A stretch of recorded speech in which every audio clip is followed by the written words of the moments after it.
요한복음 8장 31절, 32절 이렇게 두 곳을 읽도록 하겠습니다. 신약성경 158페이지에 있습니다. 요한복음 8장 12절 그리고 요한복음 8장 31절, 32절입니다. 찾으셨으면 제가 봉독해 올립니다. 예수께서 또 말씀하여 이르시되 나는 세상의 빛이니 나를 따르는 자는 어둠에 다니지 아니하고 생명의 빛을 얻으리라. 쭉 내려오셨어요. 31절입니다. 그러므로 예수께서 자기를 믿은 유대인들에게 이르시되 너희가 내 말에 거하면 참으로 내 제자가 되고 진리를 알지니 진리가 너희를 자유롭게 하리라. 아멘. 자, 요한복음 17번째 시간입니다. 세상의 빛이신 예수라는 제목으로 오늘 말씀 증거하겠습니다. 자, 성도님들 이런 말 들어보셨는지 모르겠습니다. 당신은 그저 빛이십니다 라는 이런 말 좀 들어보셨습니까? 요새 학생들 애들이 좀 그런 말을 좀 쓰는 걸 제가 몇 번 들은 것 같아서요. 당신은 그저 빛이십니다. 이 말이 무슨 뜻인가 해서 우리 컴퓨터에 AI로 물어보니까 이런 뜻이래요. 주로 칭찬이나 감탄의 의미로 사용되는 표현 그렇다고 합니다. 그래서 당신은 그저 빛이십니다 라고 하면은 그 말 뜻은 당신은 정말 대단하십니다. 당신은 최고입니다. 당신은 존경스럽습니다. 당신을 존경합니다 라는 이런 의미라고 합니다. 그래서 선생님은 그저 빛이십니다 그러면 선생님의 가르침이 훌륭하거나 선생님의 인품이 참 대단하다, 선생님 존경합니다 이런 뜻이라고 합니다. 그래서 요거를 응용을 해서요, 이순신 장군님 당신은 그저 빛이십니다 이렇게 얘기를 하기도 하고요. 축구에 우리 손흥민 선수를 향해서도 손흥민 선수 당신은 그저 빛이십니다 이렇게 얘기를 한다고 합니다.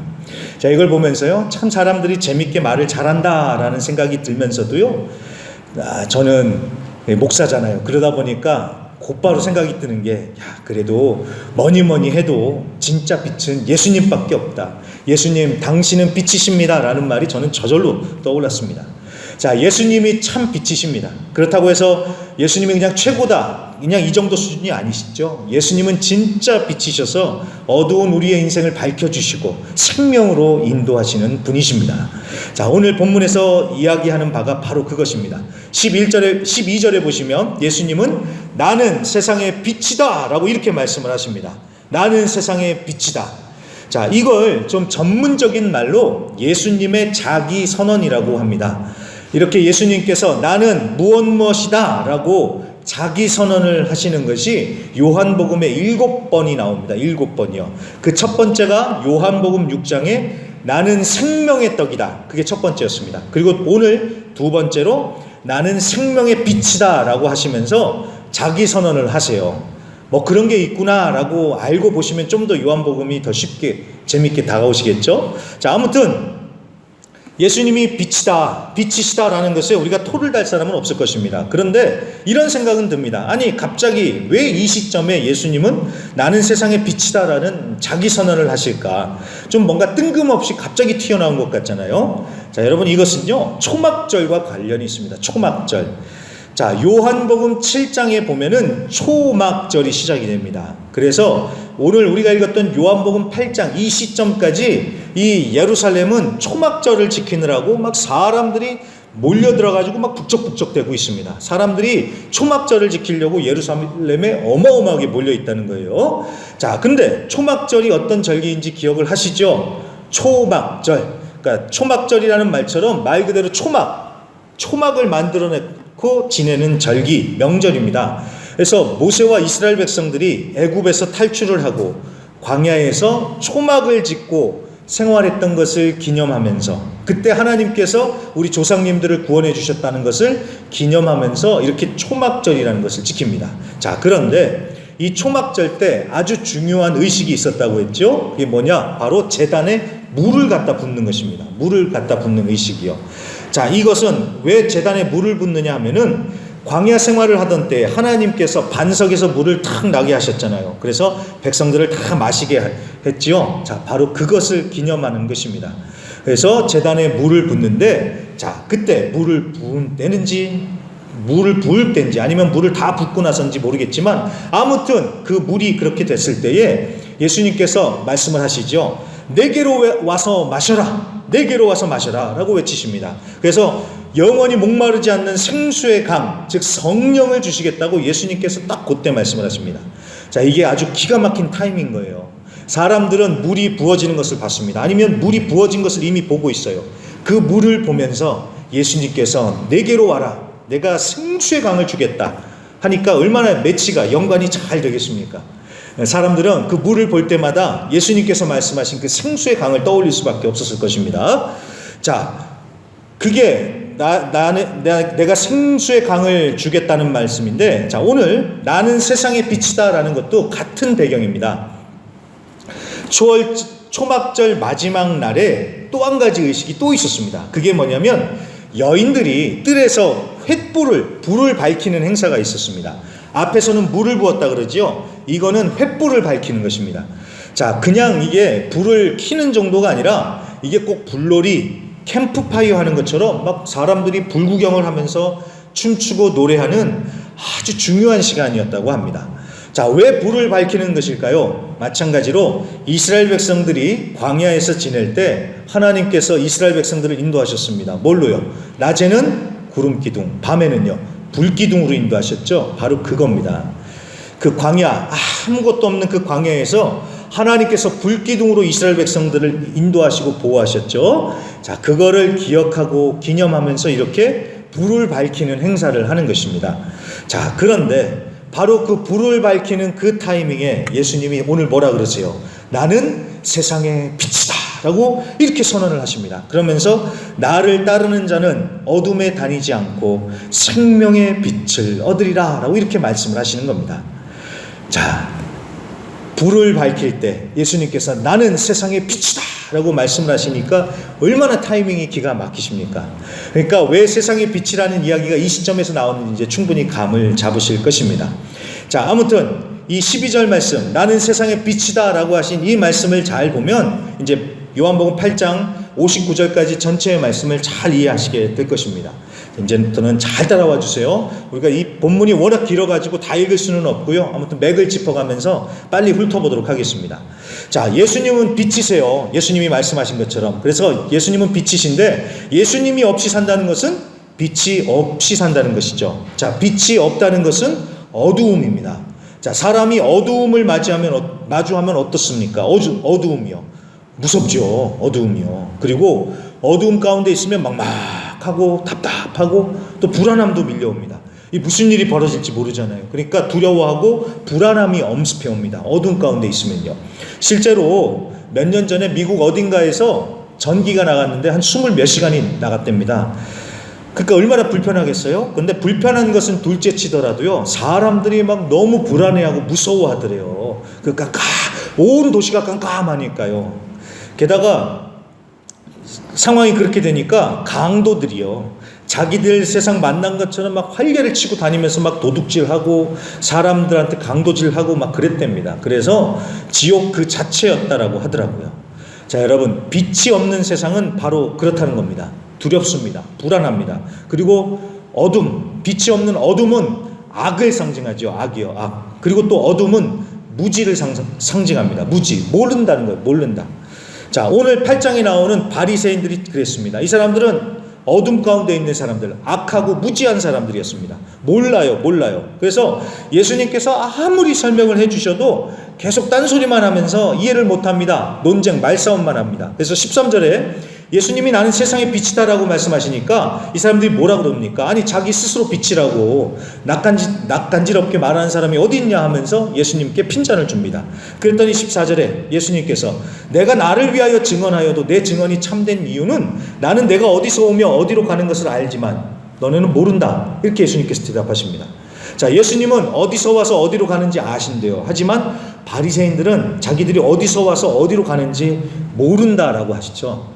자, 어둠에 있기 때문에 모르는 거예요. 그러니까 방황을 하고 있는 것이죠. 여러분, 나는 어디에서 왔고 어디로 가는지, 여러분, 이 질문은요, 사람에게 있어서 정말 중요합니다. 그림 한번 띄워주세요. 네, 이 그림 아시는 분은 아실 텐데, 이 그림은요 19세기에 폴 고갱이라는 사람이 그린 아주 유명한 그림입니다. 이게 무슨 그림인가 싶을 텐데요, 이 그림의 제목이 우리는 어디서 왔고 우리는 무엇이며 우리는 어디로 가는가, 이게 제목이라고 합니다. 아니, 저 뻘거벗고 있는 사람들하고 그 제목이 무슨 상관이 있을까 매치가 잘 안 되시죠? 저도 그래서 설명을 들어보니까 하면서 이해가 되더라고요. 그래서 여러분 그림을 잘 보시면요, 이 왼쪽 구석, 밑에 구석에 보시면은 아기가 있습니다. 아기가 있죠. 이쪽 끝에요. 그리고 그림의 중앙에 보면은요, 성인 남자가 이렇게 손을 들고 일어서 있죠. 자, 그리고 저쪽 끝에 구석에 보면은 한 노인이 이렇게 머리를 감싸고 이렇게 있습니다. 그러니까 이게 어떤 그림이냐면, 아기가 태어나서 성인이 되고 성인이 노인이 되어 죽는다는 그런 인간의 일생을 이 그림으로 이렇게 표현을 한 겁니다. 되게 복잡하죠? 이 화가들이 참 대단하십니다. 아무튼 그런 생각을 여기다가 표현을 했는데, 그래서 인생과 삶에 대한 질문을 여기에 이 그림으로 이렇게 풀어서 우리에게 던지고 있는 거예요. 우리는 어디에서 왔고, 우리는 무엇이고, 우리는 어디로 가고 있는가. 이 고민을 이 그림을 통해서 화두로 던지고 있는 겁니다. 자, 제가 왜 이 그림을 가져왔냐면요, 여러분 그 질문 딱 마음에 오지 않으세요? 우리는 어디에서 왔고 우리는 무엇이고 어디로 가는가. 이 질문이 너무 중요하다는 것. 여러분, 사람이 배불리 밥만 잘 먹는다고 해서 잘 사는 게 아닙니다. 배부르면 됐지. 여러분, 배부른다고 해서 되는 게 아니죠. 나는 어디에서 왔고 어디로 가는지, 이 근본적인 질문이 해결이 돼야지 인생의 의미를 찾고 행복을 느끼는데, 이게 해결이 안 되니까 인생의 어둠 속에서 헤매며 방황하더라는 겁니다. 그런데 예수님이라는 빛이 비춰지면 달라진다는 겁니다. 내가 어디에서 왔고 어디로 가는지 알게 되면서 인생의 방황을 끝내게 되더라는 거예요. 저도 그랬습니다. 저도 못 먹고 못 살아서 그런 게 아니라 잘 먹고 잘 살으니까 그런 생각이 들었겠죠. 내가 왜 살아야 되는지 인생의 이유가 궁금했습니다. 그렇다고 해서 제가 깊은 고민에 빠지고 막 우울해가지고 제 스스로 어떻게 한다 이런 건 아니었고요. 그냥 인생의 의미가 궁금한 거예요. 나는 왜 존재하는 건가? 무엇을 위해서 살아야 되는가? 그걸 몰라가지고 좀 방황을 했었습니다. 그럴 때 예수님이 삶의 이유가 된다는 것을 깨달으면서 방황도 고민도 끝났습니다. 그래서 이제는 더 이상 고민이 없어요. 예수님이 나의 이유이고 내가 살아가는 목적이다. 이걸로 한 방에 해결이 됐습니다. 예수님이 우리 인생의 목적이고 우린 예수님과 함께 간다라는 것입니다. 이거요. 이거 너무 중요한 사실입니다. 자, 그래서 예수님은 알아요. 어디서 왔고 어디로 가는지 아시는데 바리새인들은 모른다는 거예요. 그런 다음에 계속 19절을 보십시오. 바리새인들은 예수님 보고 내 아버지가 어디 있느냐라고 물어봐요. 그랬더니 예수님은 너희는 나를 알지 못하고 내 아버지도 알지 못한다 라고 하시면서 또 그 바리새인들의 무지함을 드러내고 계십니다. 예수님과 하나님은 하나이십니다. 그래서 예수님을 알면 하나님을 아는 건데 바리새인들은 못 알아보는 것이죠. 그러니까 영적인 무지함이 또 드러나는 그런 장면입니다. 자, 그리고 21절부터는 예수님께서 가신다라고 하니까 유대인들은 예수님이 자결하러 간다고 엉뚱하게 해석을 합니다. 그러니까 예수님이 하시는 말귀를 이 사람들은 전혀 못 알아먹는 거예요. 그래서 제가 그런 생각이 들었습니다. 아니, 예수님 말이 그렇게 어려운가? 그러니까 가만히 보면 좀 어려워요. 8장을 한번 쭉 다 읽어보시면 좀 어려운 것 같기도 해요. 그런데 여러분 33절을 한번 보세요. 30절이에요. 30절. 30절에 보면 뭐라고 말씀합니까? 이 말씀을 하시며 많은 사람이 믿었더라 그러시죠. 자, 바리새인들은 못 알아먹었어요. 그런데 많은 사람들은 이 말을 알아듣고 믿었대요. 무슨 뜻입니까? 그러니까 예수님의 말씀이 어려운 게 아니라 이 사람들의 영적인 눈과 귀가 꽉 막혀가지고 못 보고 못 듣는 거예요. 그러니까 이 무지함이 드러난다라는 것입니다. 그래서 31절부터는 예수님이 아주 직설적으로 말씀하십니다. 너희는 죄의 종이다. 너희의 아비는 마귀이고 너희는 마귀에게서 났다 라고 하면서 진리를 거부하는 그들의 무지함을 지적하십니다. 그런데 이 사람들은 여전히 이해를 못합니다. 그러면서 결국 요한복음 8장 59절에 어떻게 합니까? 돌을 들어서 예수님을 치려고 한다고 하죠. 진리이신 예수님을 거부하고 오히려 돌로 예수님을 쳐 죽이려고 합니다. 여러분, 이게 바로 어둠 가운데 빠져있는 인간의 현실입니다. 어둠 가운데 있으니까 이렇게 예수님을 몰라보고 진리를 거부하는 거예요. 어둠이요, 어둠. 그래서 빛이 들어와야 된다는 겁니다. 빛이요, 빛이 들어와서, 잘 얘기하죠. 빛이요, 빛이 들어와서 어둠을 밝힐 때 무지함에서 벗어나서 진리를 깨닫고, 오늘 32절의 말씀처럼 진리를 알지니 진리가 너희를 자유롭게 하리라는 말씀처럼 진정한 자유를 누린다는 것입니다. 자, 여기서 말씀하는 그 빛이 무엇입니까? 바로 예수님이죠. 예수님. 진리이신 예수님.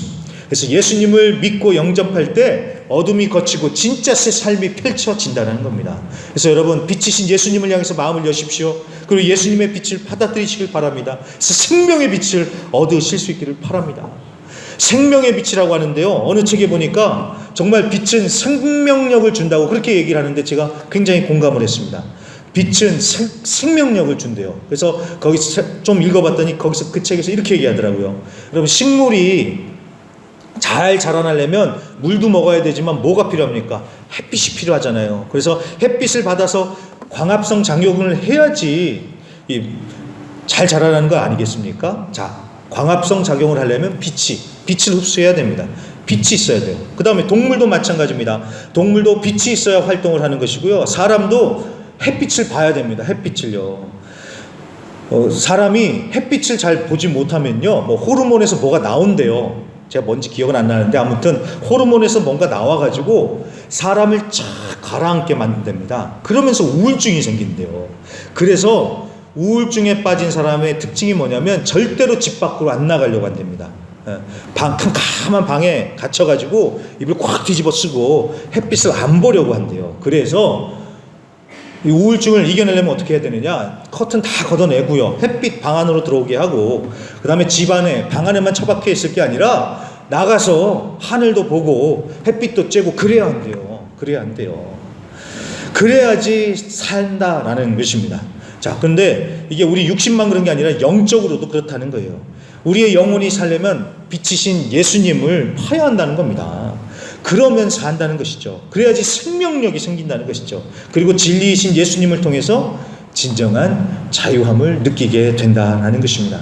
그래서 여러분, 햇빛에 나가서 그 빛을 쬐세요. 그리고 정말 진정한 빛이신 예수님께 나아가실 수 있기를 바랍니다. 나를 돌아보는 시간이라는 책을 쓰신 상담 치유 사역을 하시는 김유비 목사님의 이야기가 전 생각이 났습니다. 이분이요, 아버지가 알코올 중독자예요. 맨날 술 먹고 집에 들어와서 애만 패나요? 엄마도 패고 다 패는 거예요. 그래가지고 너무나도 힘들고 어려운 상처만 가득한 어린 시절을 보낸 겁니다. 그러던 어느 날 이 아버지가 목사님이 되셨대요. 사람들은 막 진짜 하나님이 살아계신다고 하면서 막 축하를 해주는데 이 집안은 달라진 게 없대요. 여전히 그 아버지가 목사가 됐는데도 집에만 들어오면 가정폭력, 때리고 그걸 일삼았다고 합니다. 그러니 얼마나 기독교가 싫어졌겠습니까? 그러다가 고등학교 때 기숙사로 들어가게 됐답니다. 그래서 드디어 아버지로부터 탈출했구나 생각을 했는데 이번에는 또 다른 현실 앞에 무너져 내리는 거예요. 학교에 갔더니 빈부 차이를 느끼는 거예요. 부잣집 애들, 가난한 집 애들, 나 같은 가난한 집 애들. 이 차가운 세상에서 더 상처를 받는 겁니다. 그러니까 그렇게 어렸을 때부터 계속 상처뿐인 삶을 사는 거예요. 이게 그래서 계속 쌓이고 쌓이다가 결국은 너무 낙심에 빠져가지고요, 어느 날 하루는 손에 줄 하나를 이렇게 들고요, 논두렁을 터벅터벅 걸어갔대요. 걸어가면서 계속 그 혼잣말로 이랬대요.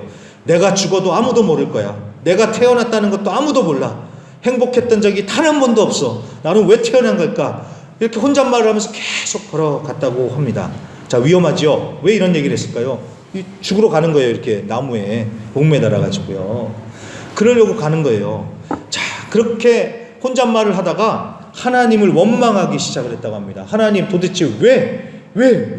하나님 도대체 어디 있냐고 계속 원망을 한참을 쏟아냈다고 합니다. 근데 신기하게도요, 이렇게 하나님을 원망을 계속 하는데 갑자기 하나님의 음성이 마음에 들려오더랍니다.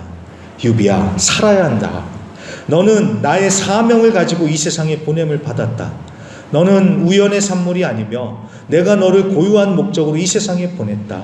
고통스럽지만 참아다오. 내가 너를 사용하기 원한다. 이 말씀을 마음 가운데 해주시더랍니다. 그래서 이 한마디가 어둠 속에 한 줄기 빛처럼 다가오면서 드디어 이분이 하나님을 만나게 됐대요. 제가 이걸 보면서요, 진짜 아이러니하다는 게 뭐냐면은 원망을 해도요, 그래, 하나님 앞에 가서 해야 되겠구나라는 생각이 들었습니다.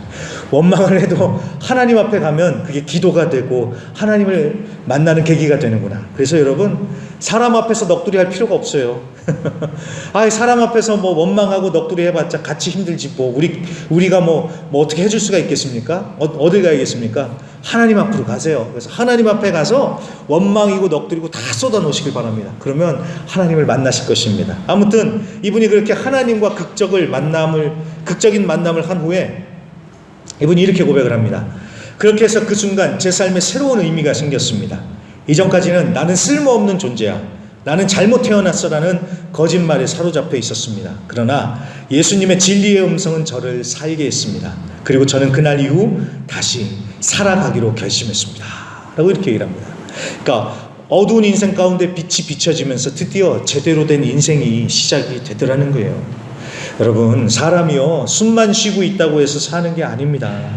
빛이신 예수님을 만나야 됩니다. 빛이신 예수님을 모셔드려야 합니다. 빛이신 예수님과 함께 해야 합니다.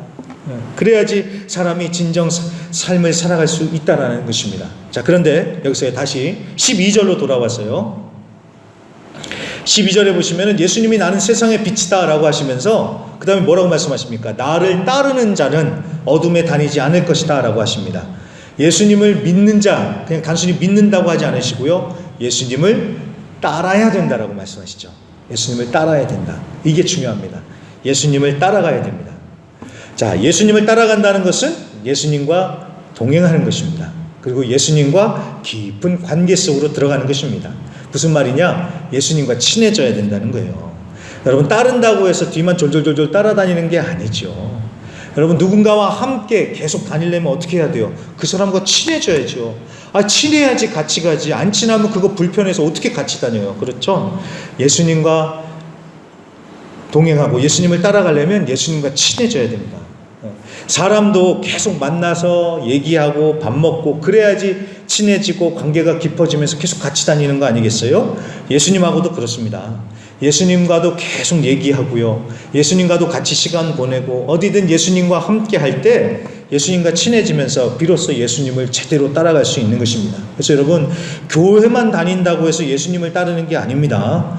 예수님과 친해지면서 그 깊은 관계로 들어가야 합니다. 그럴 때 오늘 예수님께서 약속해 주신 것처럼 생명의 빛을 얻게 됩니다. 그리고 또 한 가지요, 마치기 전에 여러분, 여기서 따른다라는 것은요, 인도하심을 따라간다는 뜻입니다. 하나님께서 인도하시는 것을 따라가는 것이죠. 그래서 하나님의 인도하심을 따라가야 되는구나 라는 것을 우리가 명심해야 됩니다. 자, 이것은 아까 이스라엘 백성들이 광야 생활을 했을 때 그 불기둥, 그 얘기와 연결이 되는 내용입니다. 자, 하나님께서 이스라엘 백성들을 광야에서 어떻게 인도하셨습니까? 불기둥으로 이스라엘 백성들을 인도하셨죠. 자, 그것처럼 우리도 하나님의 인도하심을 따라가야 되는데, 여러분, 하나님께서 인도하시는 가장 확실한 방법이 무엇입니까? 말씀이에요. 말씀. 하나님 말씀으로 우리를 인도하십니다. 그래서 시편 119편 105절에 보면 하나님의 말씀은 내 발의 등이요, 뭐라고 하십니까? 빛이라고 하시죠. 빛. 네. 빛인 하나님의 말씀을 통해서 주님은 우리를 인도하세요. 그렇기 때문에 우리는 하나님의 말씀을 붙들어야 한다는 것입니다. 미국의 링컨 대통령 얘기만 하고 마치겠습니다. 이 링컨 대통령이요, 6살이 되기 전에 어머니가 돌아가셨대요. 그때 어머니가 돌아가시면서 성경을 이렇게 주면서 이렇게 말을 했다고 합니다. 내 생각이 날 때마다 이 성경을 읽어라. 이 성경이 엄마의 음성이라고 생각하고 늘 이 성경 말씀에 순종하라. 이 어머니가 그렇게 아들에게, 6살짜리 아들에게 유언을 남기고 숨을 거뒀다고 합니다. 자, 그 어머니의 마지막 말을 기억하면서 정말 성경을 읽고 순종했더니 링컨 대통령, 역사적으로 쓰임받는 사람이 되었죠. 네. 말씀을 통해서 하나님의 인도하심을 받으면서 역사를 만들어가는 그런 사람이 됐다라는 겁니다. 자, 그래서 우리는 말씀을 끝까지 붙들어야 됩니다. 말씀을 붙들 때 우리는 어둠이 아닌 빛 가운데로 다니면서 생명을 얻는 것이고요, 자유함을 누리며 주님과 함께 행복한 승리의 삶을 살 줄로 믿습니다. 예수님은 세상의 빛이다, 나의 빛이다 라는 사실을 기억하시면서 그 예수님과 함께 하시는 가운데 이번 한 주간도 승리하시길 바랍니다.